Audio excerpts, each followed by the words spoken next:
Simon Harmer claimed 4 wickets again before Michael Pepper led the Eagles to a vital 6-wicket T20 Blast win with 5 balls to spare against Somerset in Chelmsford.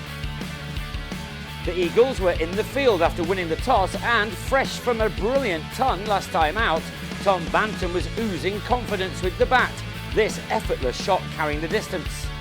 The owner looked in prime form until he rather lazily drove Jack Plom to Paul Walter at mid-on. Banton was gone for 19 this time as Somerset posted a score of 30 for 1 from the first 3 overs. That became 53 for 1 at the conclusion of the 6 overs of power play, Will Smead picking up where Banton had left off to soon be outscoring his partner Devon Conway at the other end. Harmer brought himself on in the 8th over and it took him only 3 balls to bag the wicket of Smead for 18, Plom doing really well in the deep to complete the dismissal.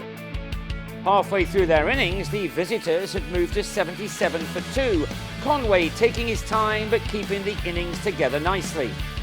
That meant that Lewis Goldsworthy was able to play his shots, this maximum, seeing his team up to 107 for 2 with 7 overs still to play with.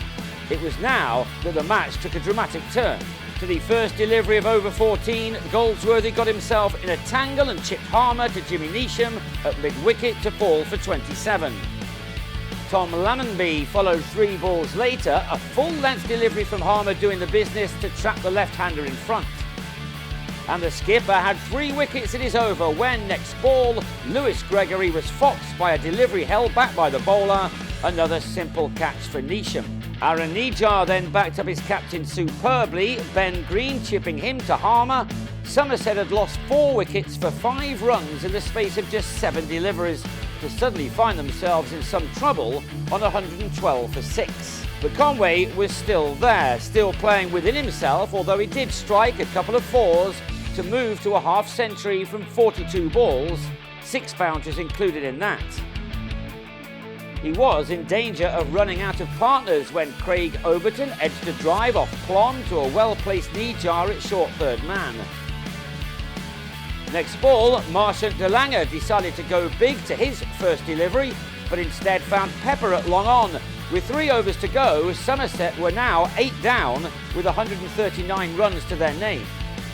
Harmer ended with the fabulous figures of 4 for 24 and was now replaced by Sam Cook, who soon removed Conway, his now famous helicopter shot, landing in the safe hands of Nijar, the Kiwi out for 53.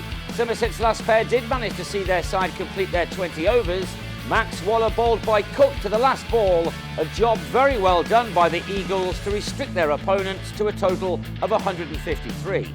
Some rain meant that Essex's target was altered to 148 off 19 overs, and they made a quiet start in pursuit of those runs, William Buttleman finding the boundary on 3 occasions as the target was reduced by 31 from the first 4 overs of the reply. Buttleman had made 16 of those when he cut Overton with power, only to find Green perfectly placed to hold on to a smart catch. Dan Lawrence followed in the next over, picking out Waller in the deep off Jack Brooks.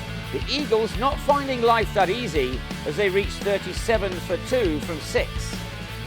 Adam Wheater was still there, however, and like Conway before him, he played more of an anchor role.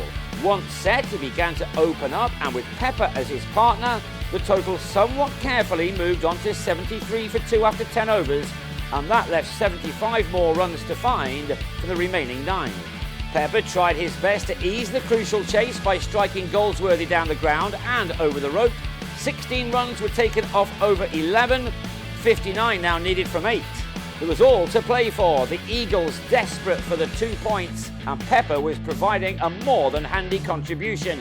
Another maximum bringing the target down to 44 off 7.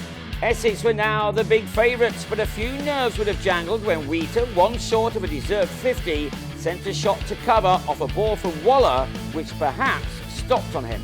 With the 3rd wicket partnership ending on 80, the Eagles required 33 from 5 overs. Doubts may have started to surface when Neesham fell for a single, bowled by de Lange. The over cost only 3.